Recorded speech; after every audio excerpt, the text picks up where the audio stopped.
Bonjour à toutes et à tous, merci de nous rejoindre ce matin. Comme je disais tout à l'heure, ouais, c'est le gros succès chez So Games. On a explosé les audiences des webinaires depuis le début de la semaine. Donc, merci beaucoup.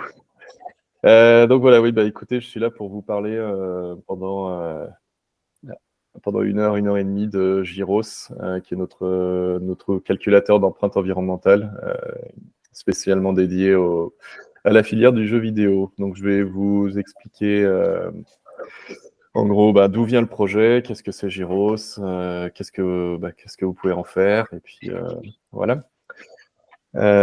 Donc, hop, sur ça. Donc déjà un peu de contexte, pour expliquer d'où vient le projet. Le contexte, alors outre le fait évidemment qu'on parle d'un outil qui va servir à essayer de lutter contre le réchauffement climatique, le contexte est aussi un peu, il y a un contexte un peu plus prosaïque, un contexte réglementaire. Donc je pense que pour la plupart, vous devez être au courant que le CNC est en train de mettre en place quelque chose qu'ils appellent le plan Action, qui est en fait notamment une éco-conditionnalité des aides du CNC. C'est-à-dire qu'en fait, dans le futur, pour demander des aides CNC, il va falloir fournir un bilan carbone prévisionnel de votre projet. Et en fin de projet, pour débloquer le reste des aides, il va falloir fournir un deuxième bilan carbone post-projet. Alors pour l'instant, voilà, le CNC est en train de mettre ça en place sur toutes les filières qu'il représente. Donc c'est déjà en partie mis en place au niveau de l'audiovisuel. Donc depuis début mars, en fait, il y a 2 outils de calcul qui ont été homologués pour le secteur audiovisuel, enfin pour le cinéma, séries télé, etc. Du coup, ils ont commencé à mettre en place, pour l'instant, tous ces acteurs n'ont pas encore d'obligation. En fait, le CNC leur demande, si possible, de fournir un bilan carbone, mais à partir du 1er janvier 2024, ça va vraiment être obligatoire pour eux. Il n'y a pas encore la même chose pour le jeu vidéo et pour l'animation, parce qu'en fait, le CNC part du principe que chaque filière doit créer son outil et que tant qu'il n'y a pas d'outil qui a été créé et homologué, ils ne mettent pas encore en place cette éco-conditionnalité. Donc ça va arriver, sachant que voilà, à la fin de l'année, on va déposer un dossier pour homologuer notre outil. C'est la même chose du côté de l'animation. Ils sont en train de travailler pour faire homologuer leur outil. Donc normalement, il y a une petite coquille là. En fait, pour le jeu vidéo, ça arrivera plutôt mi-2024 avec une période de grâce comme il y a eu pour le cinéma. Vraiment, ça sera ferme début 2025 pour vraiment une obligation de fournir ces bilans. Après, si on prend un scope un peu plus large, il y a autre chose qui s'applique potentiellement à certaines de vos entreprises, c'est ce qui s'appelle le décret tertiaire. Je ne sais pas si vous en avez entendu parler, mais en gros, ça s'applique à tous les bâtiments tertiaires de plus de 1000 m². Alors, quand on parle de bâtiments tertiaires, on parle évidemment de tout ce qui est magasins, centres commerciaux, cinéma, patinoires, musées, gymnases, ce genre de choses. Mais aussi les immeubles de bureaux. Et donc, même si vous êtes dans un immeuble où vous ne louez qu'une petite partie, en fait, si l'immeuble en lui-même fait plus de 1000 m², en fait, vous êtes concerné par le décret tertiaire. Alors, dans les faits, qu'est-ce que c'est le décret tertiaire? C'est en gros, depuis 2022, tous les bâtiments tertiaires de plus de 1000 m² ont une obligation de déclarer leur consommation annuelle d'énergie, électricité, gaz, fuel, etc. Et il va y avoir en fait, il y a une obligation de fournir aussi une année de référence et il va y avoir des obligations de réduction de ces consommations par rapport à l'année de référence qui a été choisie. Donc en 2030, il faudra avoir baissé de 40%, 2040, 50%, 2050, 60%. Sachant que ce n'est pas seulement de la responsabilité des propriétaires des bâtiments en question, c'est aussi de la responsabilité des locataires. Donc, si en 2030, par exemple, les consommations n'ont pas atteint moins 40%, en fait, les deux seront jugés coupables, entre guillemets, et auront une amende. Et aussi, ils ont décidé d'appliquer le principe du name and shame, c'est-à-dire, ben voilà, il y aura le nom des entreprises qui n'ont pas atteint les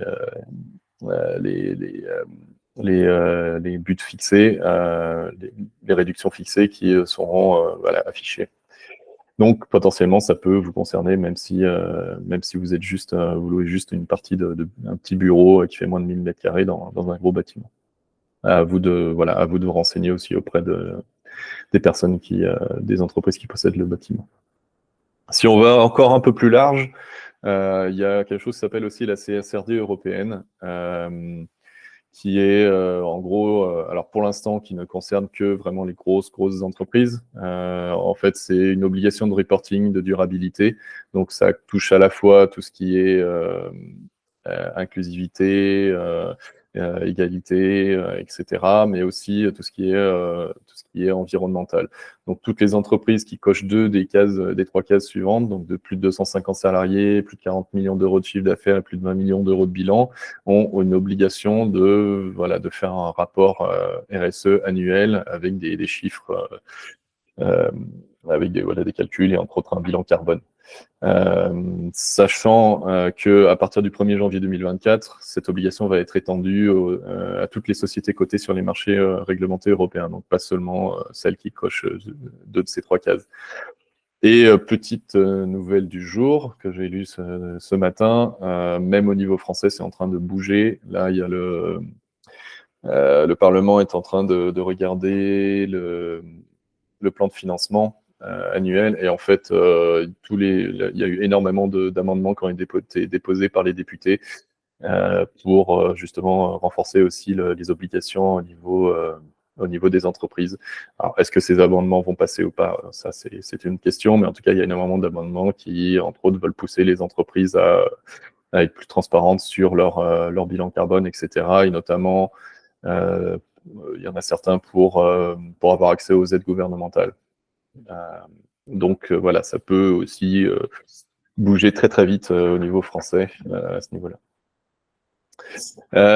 Voilà, et puis tout ça, en fait, ça mène un peu à des pressions externes. Parce que évidemment, même si vous n'êtes pas forcément concerné par toutes ces choses-là, il peut y avoir aussi des pressions de vos investisseurs et des acteurs financiers qui demandent plus de transparence, vu que tout le monde est en train de se mettre un peu au pas. Et potentiellement, même si vous êtes un petit studio qui ne fait pas, n'a pas besoin de faire son bilan carbone, n'est pas concerné par la CSRD européenne, etc. Ce qui peut se passer, c'est que vous pouvez avoir un éditeur qui est plus gros, qui lui est concerné par la CSRD européenne et qui va commencer à se dire, bon, maintenant, il va falloir que je vais regarder un peu plus près qu'est-ce qui se passe au niveau des studios que j'édite. Donc potentiellement, il peut y avoir un effet cascade. Donc voilà. Le contexte aussi, c'est que, comme je le disais plus tôt, au niveau du CNC, le CNC attend d'avoir des outils de mesure dédiés pour mettre en place les conditionnalités. Et pour l'instant, il n'existait pas d'outils de mesure dédiés. En fait, vous avez des outils de calcul de bilan carbone qui existent, notamment l'outil de l'ADEME. Le problème, c'est que ces outils sont assez génériques. Parce qu'ils doivent pouvoir être utilisés. Encore quelqu'un qui arrive. Ils doivent pouvoir être utilisés par à peu près toutes les industries, toutes les entreprises. Donc, ce sont des outils très, très génériques avec des facteurs dedans de calcul qui sont vastes, génériques. C'est très touffu. Vu que ça doit s'appliquer au plus grand nombre, donc c'est pas forcément exactement ce dont on a besoin pour. C'est pas forcément très précis sur les domaines. Notamment du numérique, du jeu vidéo, etc. Donc on n'a pas d'outils de mesure dédiés. Donc si on veut faire son bilan carbone, il faut déjà faire une formation pour apprendre à utiliser ces outils-là, ce qui coûte de l'argent. Ou alors, on peut aller voir des prestataires qui vont faire le bilan carbone pour nous. Le problème, c'est que, encore une fois, ça coûte assez cher, donc entre 10 000 et 30 000 euros en moyenne. Donc, c'est pas tout le monde qui peut se payer un cabinet pour faire son bilan carbone. Donc, il y a vraiment une nécessité d'agir. Déjà, d'une part, évidemment, parce que le réchauffement climatique, c'est quelque chose qui devient compliqué à nier et que faut que toutes les industries, toutes les entreprises, toutes les filières fassent leur transition, toute la société. Donc voilà. Évidemment, il y a le côté légal que j'ai évoqué juste avant. Le CNC va mettre en place une éco-conditionnalité, donc vous allez avoir besoin de faire des bilans carbone. Et enfin, la troisième raison, c'est que il faut arriver à anticiper l'avenir de l'industrie parce que il va y avoir de plus en plus de pression de partout. Et donc, si l'industrie du jeu vidéo prend les devants, c'est déjà toujours ça de gagner. Et ça permet de progresser tous ensemble et d'éviter de se retrouver un peu surpris à la dernière minute par tout ce qui arrive. Donc, du coup, de tous ces constats, une envie, une idée et une proposition. Donc, cette proposition, c'est Gyros. Gyros, qu'est-ce que c'est? C'est un outil de calcul. Qu'est-ce qu'on a voulu faire les bases qu'on a voulu poser pour cet outil? Déjà, c'est que ce soit un outil par les filières, pour la filière. Donc, pour créer l'outil, on a créé un consortium national de la filière, donc qui regroupe toutes les associations régionales, dont So Games, le SNJV et le CEL. C'est assez exceptionnel quand même d'avoir toute la filière qui s'est groupée comme ça pour créer cet outil. C'est quelque chose d'assez inédit. On a voulu et donc donc tout ce consortium national a proposé au gouvernement, le gouvernement a fait un appel à projet France 2030 sur les alternatives vertes pour les industries créatives et culturelles. Et donc, ce consortium a proposé un projet dans ce cadre-là et le projet a été accepté. Donc c'est un outil, c'est un projet qui est fondé, qui repose sur des fonds gouvernementaux. Ce qu'on voulait, c'était un outil développé selon les spécificités de la filière, comme je le disais juste avant. Des outils de calcul, il y en a qui existent, mais ce sont des outils génériques qui ne sont pas forcément adaptés à la filière, qui ne vont pas dans le détail des spécificités, notamment tout ce qui est serveur, hébergement, tout ce qui est cloud, etc. Ce sont encore des domaines un peu à défricher. Et du coup, les calculateurs génériques ne sont pas forcément adaptés pour l'activité d'une entreprise de jeux vidéo. Ce qu'on a voulu faire aussi pour s'assurer que cet outil justement soit adapté, c'est qu'on a décidé de faire participer des entreprises de la filière. Donc on est allé chercher des volontaires. On avait besoin d'une vingtaine de studios pilotes pour nous accompagner dans ce projet. Au final, on a eu plus de 40 réponses et donc on a poussé un peu les murs et on a eu 27 studios qui nous ont accompagnés, qui ont testé l'outil, qui nous ont fait des retours, etc. pour vraiment s'assurer que ce soit un outil adapté. Et puis enfin, on a collecté des données auprès de parties prenantes hors des studios. Donc par exemple, on a eu beaucoup de données de GamesMaed, donc je vois que Pierre nous a rejoint, donc merci Pierre, et puis de GameStream qui est une entreprise qui travaille dans le cloud, donc on a eu des données plus spécifiques à la filière par ce biais-là.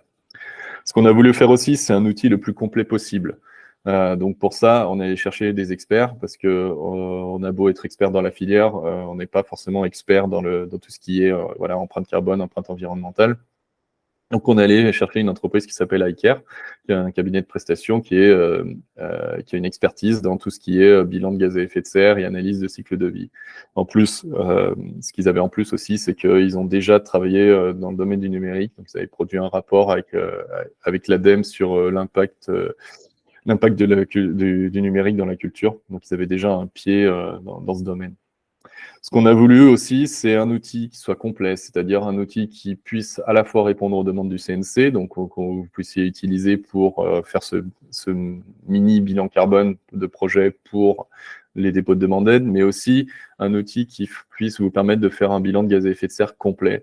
c'est-à-dire voilà, vraiment un bilan complet de votre entreprise et pour pouvoir ainsi commencer à réfléchir à quels sont vos plus gros postes d'émission, quelles actions vous pouvez mettre en place et qu'est-ce que vous pouvez faire pour les réduire.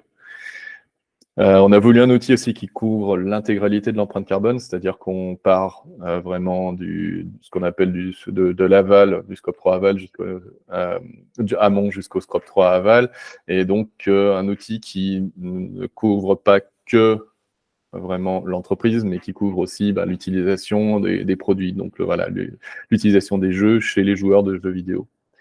Et enfin, pour aller même encore un peu plus loin, on a décidé aussi qu'on voulait introduire d'autres indicateurs environnementaux parce que certes, le réchauffement climatique, c'est la préoccupation du moment, mais il y a d'autres impacts, on a d'autres soucis sur lesquels il ne faut pas se leurrer, notamment l'extraction des ressources minières, etc. Donc, on a inclus 3 autres indicateurs qui permettent de compléter le tableau et d'avoir vraiment un tableau un peu plus large de l'impact d'une entreprise.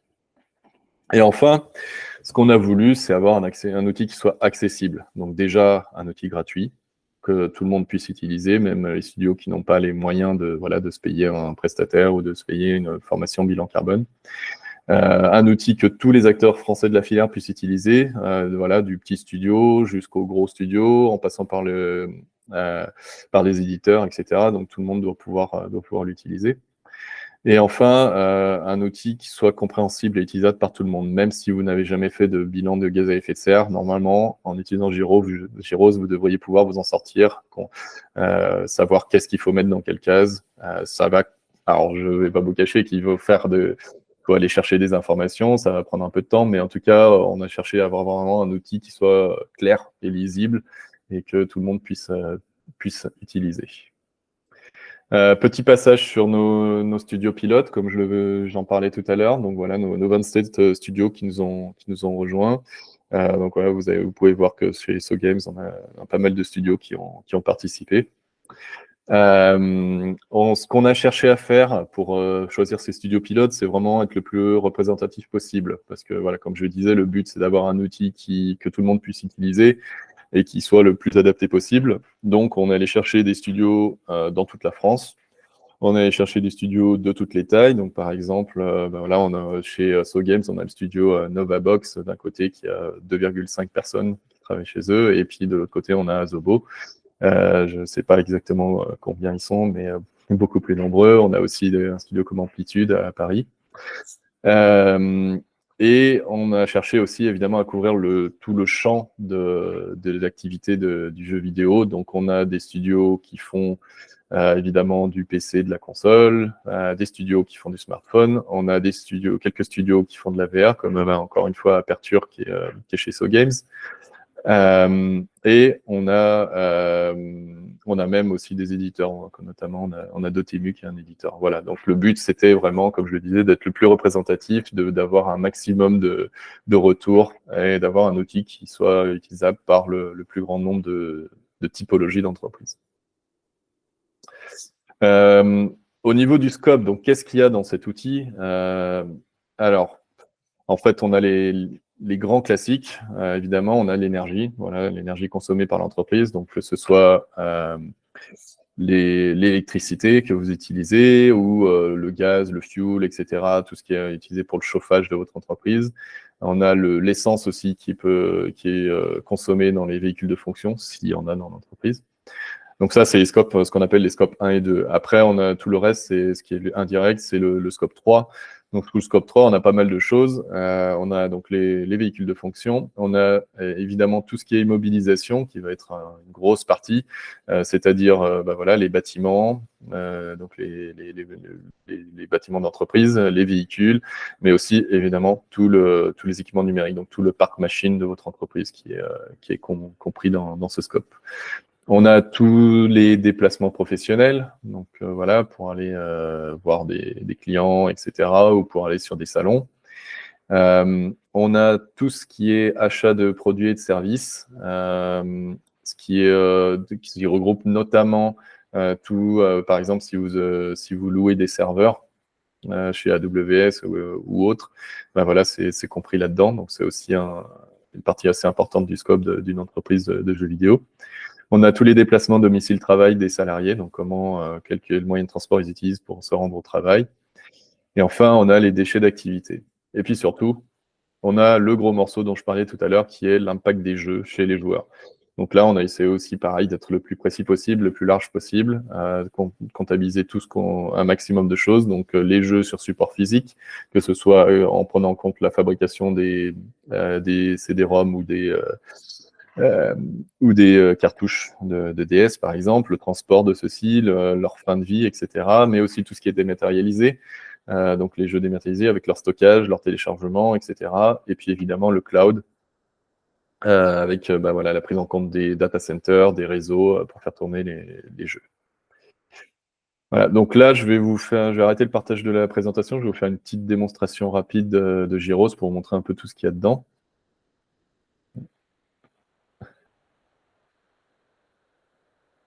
Hop.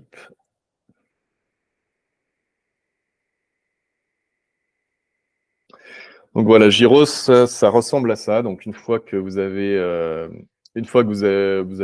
passé la landing page et que vous êtes inscrit ou connecté, ça ressemble à ça pour le moment. Alors là, donc il y a 3 parties. Il va bientôt y en avoir une 4e quand on rajoutera le module CNC, mais il n'est pas encore tout à fait prêt, donc on le voit pas encore. Mais voilà, donc il y a 3 grandes parties. Il y a donc les rapports annuels qui vous présentent vos résultats, la partie locaux et la partie jeu. Pour créer un local ou un jeu, c'est assez simple. Voilà, vous cliquez sur un local, vous renseignez le nom du site, le pays, etc., quelques petits renseignements. Et ensuite, ça vous crée une carte. Donc, vous avez plusieurs cartes. Et pareil pour les jeux. Donc, vous créez votre jeu et ça vous crée une carte. Et après, quand vous rentrez dans la carte en question, vous avez un formulaire à remplir. Donc, le formulaire, il y a 3 zones, grosso modo. Il y a la zone, le bandeau en haut qui vous permet d'accéder directement aux différents postes, ce qu'on appelle des postes d'émission du formulaire. Après, il y a la zone de formulaire général où vous allez remplir vos données. Et puis, vous avez la zone Mon empreinte qui, en fait, vous calcule votre empreinte selon les 4 indicateurs environnementaux que j'ai mentionnés plus tôt. Donc, vos émissions de gaz à effet de serre, l'épuisement des ressources abiotiques naturelles, c'est-à-dire en fait toutes les ressources qui sont minières, par exemple, qui sont extraites pour faire fonctionner votre activité. La consommation d'énergie primaire, c'est voilà, la consommation de pétrole, de gaz, de charbon, etc. Et l'épuisement des ressources en eau, c'est l'eau qui est utilisée aussi. Pas l'eau que vous allez boire dans votre entreprise, mais l'eau vraiment, par exemple, qui est utilisée pour graver les microprocesseurs pour votre parc machine. À chaque fois, vous avez deux nombres. Le premier, c'est le total. Et le deuxième, c'est le total par employé. Ce qui permet, ça vous permettra potentiellement de faire des comparaisons, etc. Sachant que ces chiffres se mettent à jour au fur et à mesure que vous remplissez votre formulaire. En haut, vous avez un pourcentage de complétude avec... si vous cliquez sur la petite pastille, vous avez, ça vous indique où est-ce qu'il manque encore des choses qui ne sont pas complétées. Quand je disais qu'on a essayé de faire l'outil le plus simple et le plus accessible possible, c'est-à-dire que, par exemple, on a mis des petites pastilles avec des informations à chaque fois qu'il y avait des questions qui pouvaient se poser. Donc, si vous cliquez dessus, généralement, vous avez des indications qui vous permettent de comprendre un peu plus clairement ce qui est demandé. Voilà, donc là, par exemple, aussi,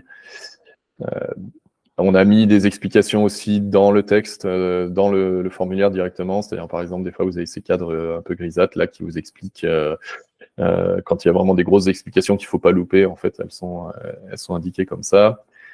Pour simplifier, à des endroits, on a mis des formulaires de collecte de données. Donc là, par exemple, pour le déplacement domicile-travail, vous pouvez télécharger un fichier Excel que vous pouvez remplir et ensuite utiliser les totaux pour remplir votre formulaire dans Gyros. Pareil, là aussi, encore des informations, des explications, etc. Ensuite, pour les jeux, c'est le même principe. C'est-à-dire que vous allez, ça va vous créer un formulaire, sachant que là, le ruban en haut, en fait, par contre, il change selon les jeux que vous avez choisis, les supports que vous avez choisis. Donc, si je rajoute mobile, ça va vous rajouter voilà, un petit jeu sur smartphone, et donc ça vous rajoute une partie dans votre formulaire plus bas. De la même façon, vous avez vos émissions qui sont calculées, donc il y a le total d'un côté, et de l'autre côté, un total par heure de jeu, ce coup-ci. Donc ça vous permet aussi voilà, de comparer vos jeux un peu plus facilement que si vous avez juste le total, parce que le total, ça dépend de du nombre de joueurs, évidemment, du nombre de personnes qui ont utilisé le jeu pendant l'année. Donc ça peut être un peu compliqué de comparer deux jeux différents s'ils n'ont pas... s'ils ont un nombre de joueurs complètement différent, forcément l'empreinte sera complètement différente. Ce qu'on a essayé de faire pour les jeux, notamment sur les jeux PC, c'est de se baser, d'avoir une granularité suffisante pour estimer l'empreinte. C'est-à-dire que quand vous allez rentrer un jeu PC, en fait, vous avez rentré votre minimum system requirement, donc la configuration minimale du jeu, qui est un peu sa carte d'identité. Et en fonction de ça, voilà, on a différentes configurations de PC qui sont derrière. Ce qu'on espère dans le futur, c'est d'augmenter la granularité pour être vraiment de plus en plus précis. Alors évidemment, on est au courant que les jeux, les PC, les configurations PC, il y en a autant qu'il y en a de joueurs, mais il faut bien se baser sur quelque chose. Donc pour l'instant, on se base sur ces MSR. L'intérêt, c'est aussi pour un studio qui fait des jeux qui sont optimisés, qui peuvent tourner sur des machines moins gourmandes. Du coup, ils sont entre guillemets récompensés. Enfin, leur impact est considéré comme moindre par rapport à un studio qui va faire que des jeux qui vont utiliser les dernières Nvidia, etc. Voilà. Autre petite chose qui sont intéressantes, qui peuvent être importantes. Si vous avez une carte, vous pouvez cliquer sur les 3 petits points en haut à droite. Vous pouvez déjà supprimer. Vous pouvez dupliquer aussi. Ça peut être intéressant parce que quand on fait un bilan carbone, un bilan environnemental, généralement on le fait d'année en année. Donc, pour pouvoir comparer, pour pouvoir voir l'évolution, pour pouvoir voir si les actions qu'on a mises en place, elles servent à quelque chose. Mais on n'a pas forcément envie de retaper toutes les données qui n'ont pas changé. Donc voilà, vous pouvez dupliquer et changer, modifier juste les données qui ont changé. Et vous avez une option partagée aussi, qui peut être très intéressante, parce qu'en fait, généralement, voilà, il y a une personne dédiée qui va s'occuper de ce projet, mais elle va devoir faire appel de multiples personnes dans l'entreprise pour collecter les données. Et donc, au lieu de tout rentrer elle-même ou de donner ses identifiants de connexion à Gyros pour que les autres personnes rentrent les données, elle peut partager l'accès à une carte. Voilà, donc faut juste rentrer un email, un petit message, puis la personne reçoit un accès à cette carte-là, sachant que la personne qui a l'accès total peut ensuite enlever les utilisateurs qui n'ont plus à avoir accès. C'est pareil pour les jeux. Au niveau des rapports, donc là, vous avez un petit affichage qui vous affiche le total. C'est le total du dernier rapport que vous avez créé. Après, si on veut créer un rapport, voilà, on rentre dedans, c'est pareil, on clique sur rapport, et en fait, on va aller sélectionner quelles données on veut prendre en compte, quels locaux et quels jeux on veut prendre en compte. On donne un nom, et le rapport est ensuite créé pour rassembler tout ça. Là, voilà, donc moi j'ai un rapport avec un local et un jeu.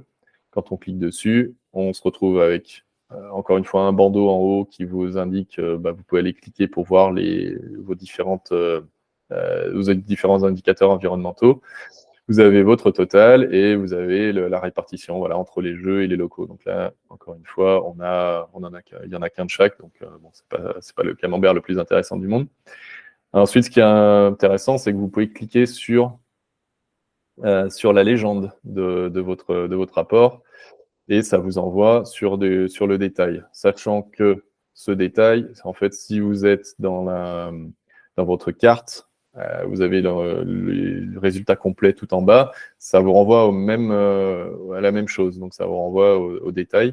Donc encore une fois, vous avez vos 4 indicateurs, vous avez vos émissions totales, à chaque fois un petit texte qui vous explique qu'est-ce que ça veut dire cet indicateur, à quoi ça correspond. Et après, vous avez votre camembert avec votre détail. Donc là, vous pouvez voir un peu plus en détail, OK, sur mes locaux, qu'est-ce qui a le plus d'impact. Et encore une fois, pareil, vous pouvez cliquer sur la légende pour aller voir d'un peu plus près qu'est-ce qui se passe. Donc, si je vais sur les immobilisations, par exemple, boum, j'arrive là et je m'aperçois, bon, ok, mon poste d'émission principal, c'est les équipements utilisateurs, donc c'est le parc machine. Et derrière, bon, ben, ok, j'ai les véhicules de société, les bâtiments, puis un petit peu sur les équipements R&D. Après, je peux aller voir à côté, immobilisation, ok, sur les équipements utilisateurs, en fait, qu'est-ce qui représente le plus gros? C'est mes écrans. Donc voilà, ça vous permet vraiment d'aller, vous pouvez aller de la vue la plus large jusqu'à la plus précise pour vraiment essayer de voir qu'est-ce que vous pouvez faire. Ce qu'on a mis en place aussi, c'est des pistes d'action pour justement pour essayer de réduire votre impact. Alors pour l'instant, ce n'est pas une liste énorme, c'est pas très détaillé. Évidemment, on a pour ambition de faire un truc plus intelligent. Là, c'est juste des listes statiques, hein, c'est-à-dire c'est les mêmes pour tout le monde. Mais on espère dans le futur faire des listes qui s'adaptent à ce que vous avez comme résultat. Et puis évidemment, vous donner de plus en plus de pistes d'action. On va aussi rajouter un document. Attends, il y a encore quelqu'un qui arrive. Hop. On va aussi rajouter un document sur la page d'accueil de Giros avec des pistes d'action plus détaillées, avec des liens, etc. Il est en cours de finalisation. Pareil aussi, il va y avoir un guide d'utilisation où il y a tout ce que je viens d'expliquer qui est résumé, et puis un peu avec plus de détails, mais j'ai pas encore eu le temps de le terminer, donc il est en cours de finalisation aussi, il doit arriver dans les prochains jours. Dans le futur, ce qu'on va mettre aussi, c'est un guide méthodologique qui est pour ceux qui ont vraiment envie de creuser, qui va expliquer tout ce qu'il y a derrière Giros, parce que le but, c'est vraiment d'être le plus ouvert possible. Donc, on va avoir un guide méthodologique qui explique tous les facteurs, tous les calculs, etc. Comme ça, les gens pourront aller voir plus dans le détail ce qui se passe. Dernière chose qui est intéressante, c'est si vous descendez jusqu'en bas de cette page-là de résultats, il faudra qu'on rajoute un accès plus direct, on n'a pas encore fait. Vous avez des tableaux de résultats. Ça, c'est intéressant, notamment pour les entreprises qui doivent justement faire des rapports annuels officiels. Donc voilà, vous avez des tableaux qui résument vos résultats. D'une part, au format BGS, donc c'est la norme bilan carbone, c'est la norme française, avec donc les totaux, puis les postes d'émission. Et d'autre part, au format GHG Protocol. GHG Protocol, c'est une autre norme, c'est une norme plus internationale. Donc voilà, selon votre cas, vous avez potentiellement besoin d'utiliser l'une ou l'autre. Mais voilà, vous avez ces résultats qui sont compilés ici. Alors là, c'est juste les résultats pour les locaux. Et puis, si vous allez sur vos cartes jeux, vous avez les résultats pour les jeux. Je pense qu'il faut qu'on regarde pour mettre un truc agrégé dans les rapports aussi, mais c'est pas encore fait. Je crois que j'en ai à peu près fini pour la présentation. Pour la démonstration, je vais revenir à ma présentation, à moins qu'il y ait déjà des questions pendant qu'on est sur la page de Giros.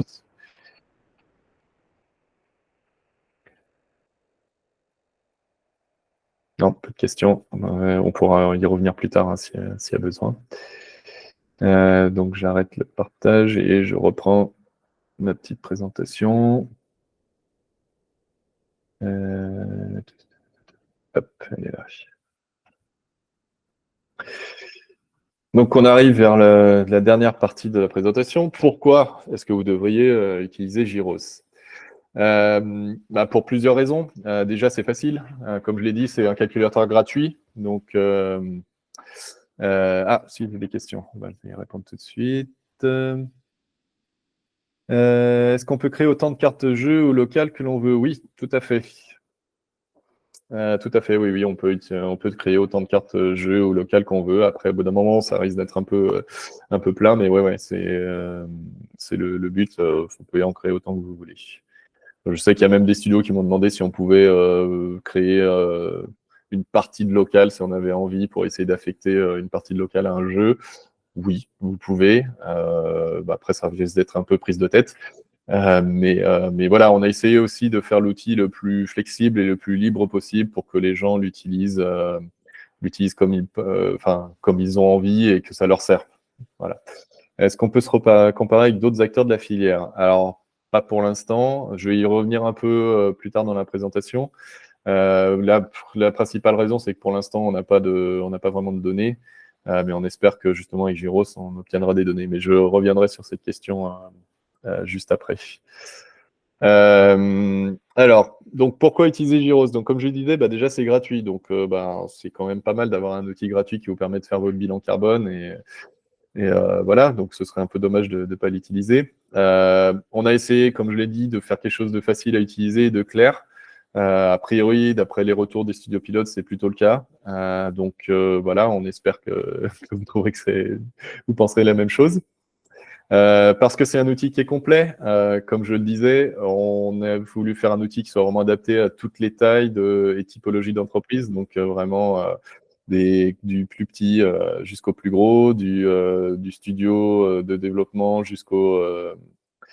euh, jusqu'aux gros éditeurs. Voilà, tout le monde normalement doit pouvoir l'utiliser et trouver ce dont il a besoin. Voilà, quel que soit le support, quel que soit sur lequel il développe, etc.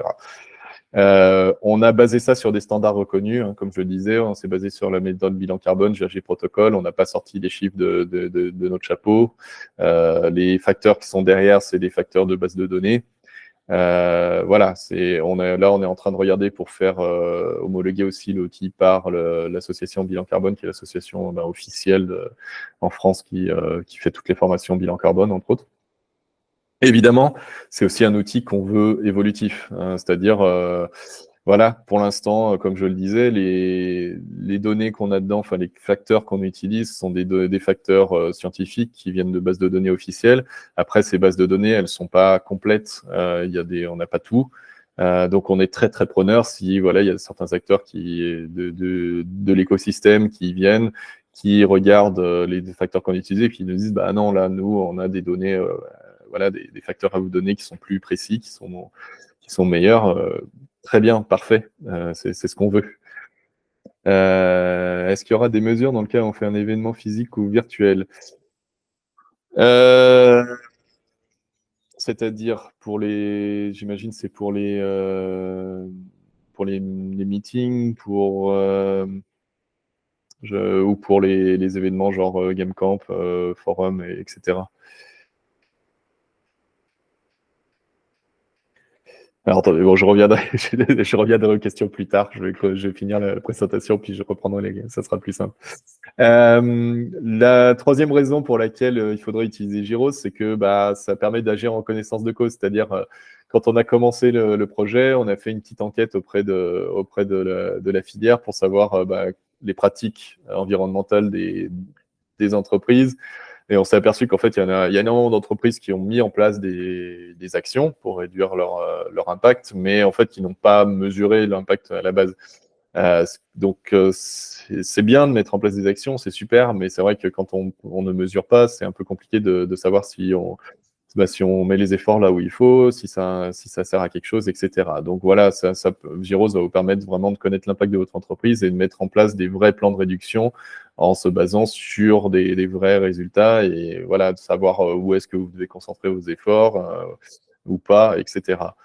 Puis évidemment, ça vous permettra aussi d'éviter le greenwashing dans votre communication interne et externe. Si vous avez des chiffres à montrer, voilà, déjà au niveau interne, vos employés, ils se rendront mieux compte, ils auront plus envie de vous suivre si vous êtes transparent. Et puis en externe, voilà, vous pourrez être moins accusé de greenwashing et de faire n'importe quoi, potentiellement. Et enfin, le but, c'est vraiment de faire progresser toute la filière. Voilà, je reviens à la question qu'on m'a posée sur les statistiques, sur se comparer. Voilà, un des buts avoués de Gyros, c'est qu'on veut aussi récupérer les résultats des données qui sont rentrées dans l'outil. On s'en fiche de voir voilà, les données monétaires ou quoi que ce soit qui sont rentrées. Nous, ce qui nous intéresse, c'est les résultats, et puis voilà, de les agréger, de faire des résultats, des statistiques nationales anonymisées pour pouvoir justement fournir des points de comparaison, pour pouvoir communiquer aussi, parce que si on peut aller voir le gouvernement et leur dire voilà, la filière jeux vidéo, ça représente ça, et voilà tous les efforts qu'on fait. C'est toujours bon à prendre, ça montre que la filière est engagée et qu'on fait des choses. Et enfin, le but, c'est aussi d'être aligné avec les recommandations internationales. Donc, par exemple, on a pas mal discuté dans le cadre de ce projet avec Playing for the Planet, qui est une initiative de l'ONU. Playing for the Planet sont en train de travailler sur un document, un gros rapport qui va bientôt sortir dans quelques semaines sur justement comment calculer son empreinte carbone avec le GHG protocole. Donc, on a eu la chance d'échanger avec eux, d'avoir accès à ce rapport en avant-première et de pouvoir s'assurer que Giro s'est aligné avec ces recommandations. Donc vraiment, on essaye de faire bouger tout le monde dans la même direction. Alors justement, pour en revenir aux statistiques, se comparer, etc., on a quelques chiffres à vous montrer qui viennent des résultats rentrés par nos studios pilotes. Donc, comme je le disais, on avait 27 studios pilotes. Alors, au moment où c'est iCare qui a compilé ces résultats, au moment où ils ont compilé, tous les studios n'avaient pas encore finalisé le remplissage des formulaires. Donc, on n'a pas des données sur 27 studios, mais on a déjà 15 entreprises qui avaient complété au moment où on a utilisé ces données. Donc, on avait 4 entreprises qui avaient entre 1 et 10 salariés, 8 entre 11 et 50 salariés et 4 de plus de 50 salariés, ce qui en plus est assez représentatif de la filière. Sur ces 15 entreprises, on avait donc 16 locaux qui ont été étudiés sur un an. Et ce qui représente, au total, sur un an, sans prendre en compte l'impact des jeux, juste, en prenant en compte juste le formulaire local, dans Gyros, on a 1550 tonnes de CO2. Et ça représente à peu près 2,1 tonnes de CO2 par employé en moyenne. Donc voilà, si vous voulez vous comparer, vous pouvez déjà garder en tête ce 2,7 tonnes de CO2 par employé. Évidemment, c'est un chiffre préliminaire, c'est que 15 entreprises. Faut pas se leurrer, on a besoin de beaucoup plus de statistiques que ça, mais déjà, ça vous donne une idée. Au niveau de la répartition de l'impact, encore une fois, sur un an, sans prendre en compte les jeux, on peut s'apercevoir sans vraiment de surprise que ce qui a le plus gros impact dans une entreprise de jeux vidéo, c'est l'informatique. Donc les immobilisations, principalement le parc machine, tous les achats informatiques, et puis achat de produits et de services. Il y a évidemment tout ce qui est publicité, etc. Mais il y a aussi une grosse partie, c'est la location de serveurs, d'hébergement, etc. Derrière, on a les déplacements professionnels, évidemment, avec tous les déplacements sur les salons, etc. Puis les bâtiments, donc entre autres l'énergie consommée dans le bâtiment, les déplacements des employés et les déchets. Alors après, si on passe aux jeux, donc là, on avait 63 jeux au total qui ont été rentrés dans Gyros au moment où on a fait ces stats. Et ça représente un peu plus de 11 000 tonnes de CO2, donc presque 10 fois plus que les locaux, ce qui n'est pas une surprise. On sait que souvent, quelle que soit l'entreprise, de toute façon, le plus gros de l'impact, il est sur ce qu'on appelle le scope 3, l'indirect, et souvent notamment sur l'utilisation des produits. C'est la même chose si vous prenez un fabricant de voitures, par exemple. Alors, ils ont un gros impact à la fabrication, mais le plus gros de leur impact, ça va être l'utilisation des voitures avec l'essence qui est brûlée dans les véhicules par les acheteurs et par les clients. Ce qui est intéressant, c'est de voir où étaient les jeux qu'on a étudiés. Donc, les 2 tiers, c'était des jeux PC, un peu moins d'un tiers des jeux consoles, 5% des jeux smartphone, et puis 2%, c'était des jeux cloud. Ce qui est intéressant aussi de voir, c'est où est-ce que se répartit l'impact et puis quel est le type de jeu qui a le plus d'impact. Donc on peut voir déjà, ce qui est intéressant, c'est qu'entre jeux PC et jeux console, finalement, il n'y a pas vraiment de grosses différences. On est à peu près dans les mêmes ordres de grandeur au niveau de l'impact d'un jeu. Même au niveau de où est l'impact, évidemment, sur un jeu PC ou console, là où le plus gros de l'impact, c'est sur les équipements, c'est-à-dire les consoles, les PC que les joueurs utilisent. Jeux mobiles, c'est pareil, c'est le plus gros impact, c'est sur l'équipement, un peu moins. On a quand même un peu plus d'impact sur le réseau. Et évidemment, vu que un smartphone, la fabrication d'un smartphone, ça a moins d'impact qu'un PC ou une console. Et puis en plus, ça sollicite moins au niveau des données, le réseau, etc. Donc l'impact est à peu près de moitié par rapport au PC ou aux consoles. Ce qui est intéressant aussi, c'est de voir le plus impactant, en fait, ce sont les jeux en cloud gaming. Et sans surprise, ce sont les data centers qui ont le plus gros, qui constituent le plus gros de l'impact, à côté de beaucoup plus que les équipements. Ce qui est logique, vu que voilà, sur un jeu cloud gaming, on fait tourner, on utilise un équipement de moins puissant que sur un jeu qui tourne sur PC ou console. Donc voilà, ça vous donne une petite idée des quelques statistiques qu'on a pu obtenir grâce à nos studios pilotes. Voilà, donc là, je sais qu'il y a plusieurs personnes des studios pilotes qui sont présentes en ce moment. Est-ce qu'il y a quelqu'un qui voudrait nous faire un petit retour d'expérience de 2-3 minutes sur voilà, comment c'était pour eux d'utiliser Gyros, le projet, tout ça?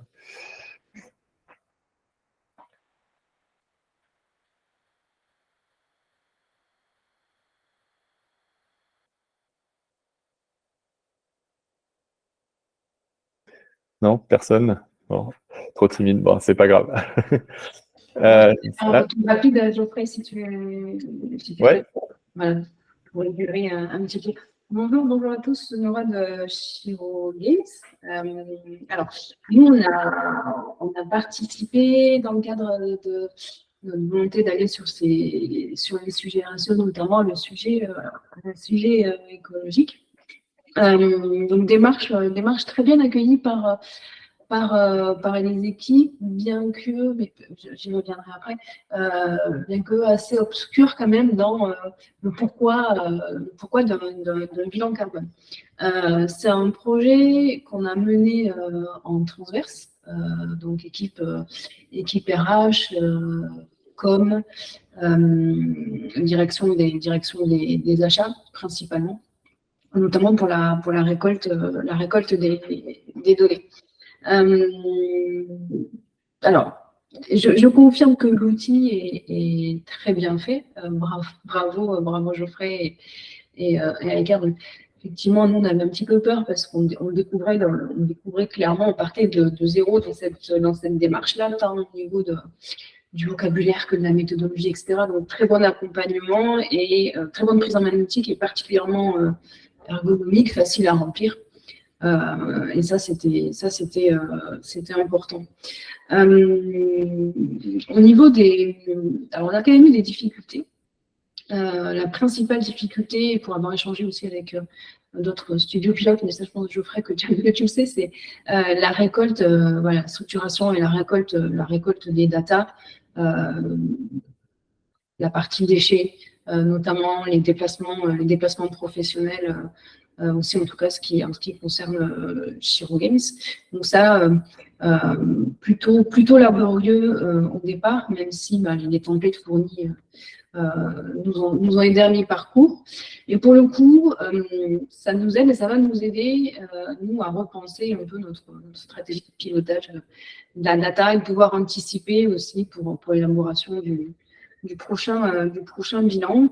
Et puis, le retour que j'ai eu côté terrain, c'est, mais ça, du coup, Geoffrey, tu as répondu à la question, c'est prévu pour plus tard, c'est quid de l'interprétation des résultats du bilan.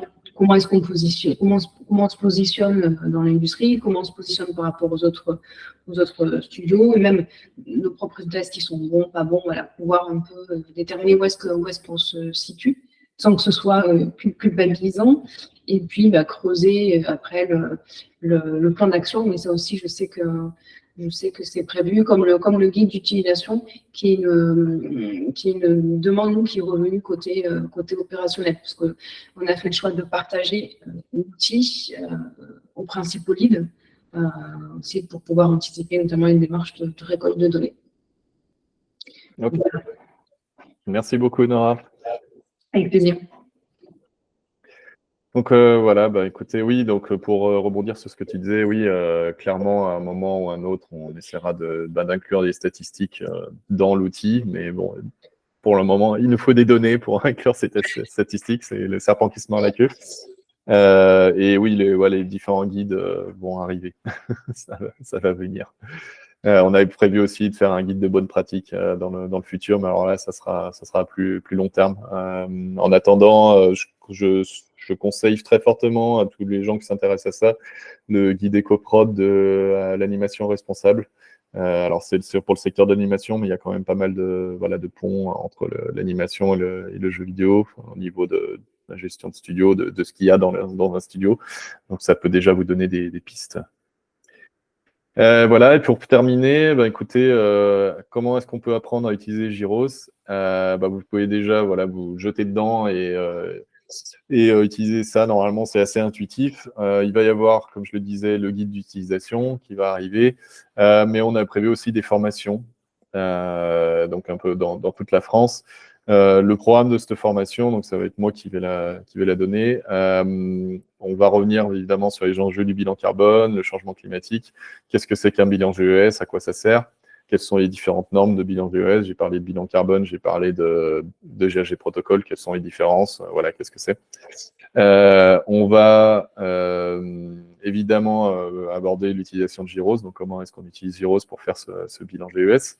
Et puis enfin, oui, on a toute une partie sur l'analyse des résultats, qu'est-ce qu'on fait avec les résultats, comment on fait un plan d'action, etc. Donc voilà, il y en a une qui est prévue, ça a été confirmé ce matin, le 22 novembre à Bordeaux, sachant que ouais, voilà ce que Marie-Charlotte dit. Donc je l'ai rajouté, je l'ai appris 5 minutes avant la présentation, donc je l'ai rajouté. C'est une formation qui est éligible au financement FNE à hauteur de 50% minimum, donc à voir avec votre OPCO. Et donc en bas, vous avez le lien pour vous inscrire si besoin. Sinon, le lien est aussi sur le site de Gyros. Si vous descendez, vous avez la partie formation. Et voilà, donc maintenant, je peux juste vous encourager à commencer à agir, à aller sur www.gyros-jeuxvideo.com. Emparez-vous de l'outil, utilisez-le, faites-nous des retours aussi, on est friands de retours. On ne promet pas que ça sera tout mis à jour immédiatement, évidemment, mais oui, on veut des retours, on veut un outil qui soit pertinent, que les gens utilisent, donc on veut l'améliorer au fur et à mesure.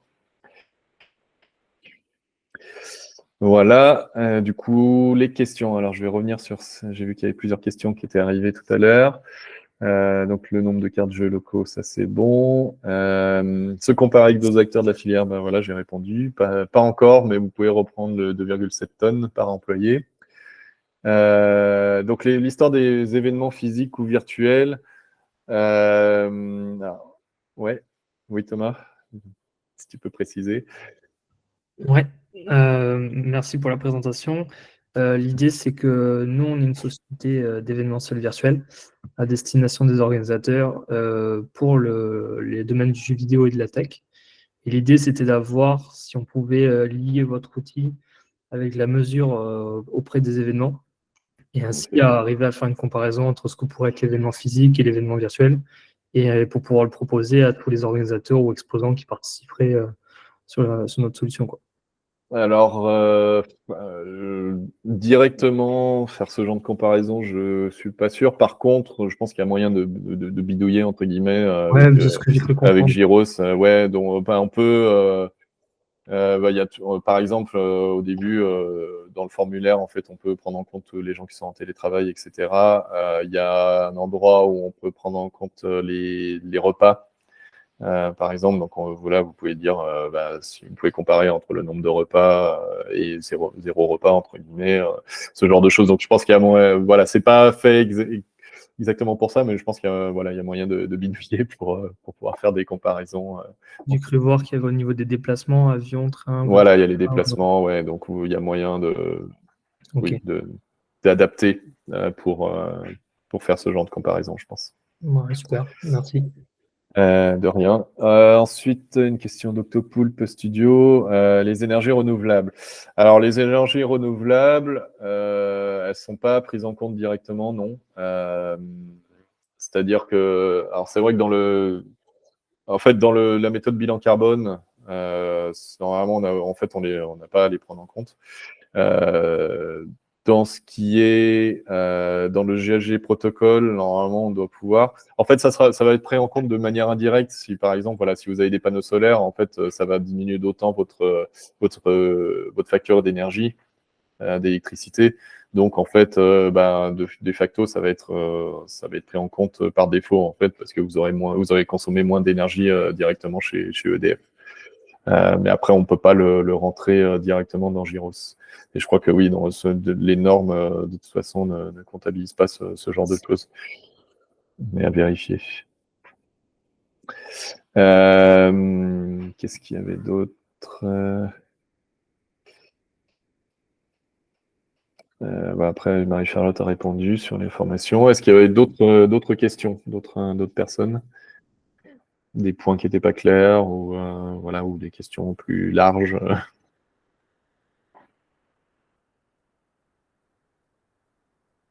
Oui, Fabrice? Oui, je peux me poser une question. Déjà, merci pour la présentation. C'est très intéressant. Nous, à Bivadwolf, notre fournisseur d'électricité est Enercop, qui s'engage dans le renouvelable, donc exclusivement fournir en électricité renouvelable. Est-ce qu'il y aurait, je pense, moyen de pouvoir paramétrer ce type de fournisseur pour justement réduire l'impact GES de l'électricité? Alors, pas pour l'instant. Comme je disais, déjà dans la méthode bilan carbone, c'est pas considéré.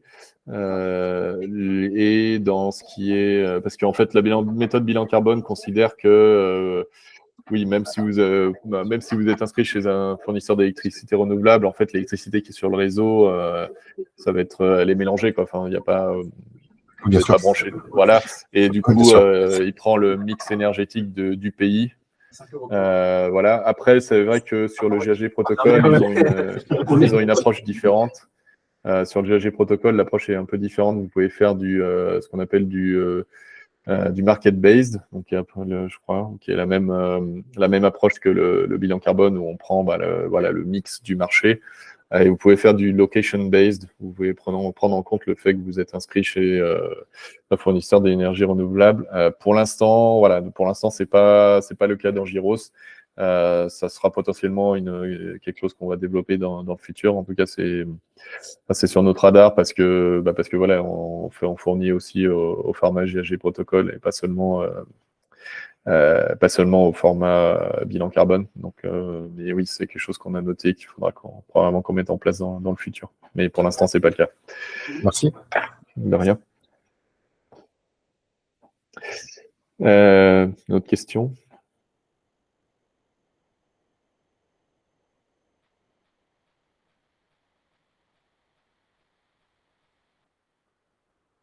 Ok, s'il n'y a pas d'autres questions, je vous remercie pour votre attention. Je vous remercie pour vos questions aussi. Et puis, je vous dis à bientôt sur Giros. Voilà. Et n'hésitez pas si vous avez des commentaires, des questions, on est là pour ça.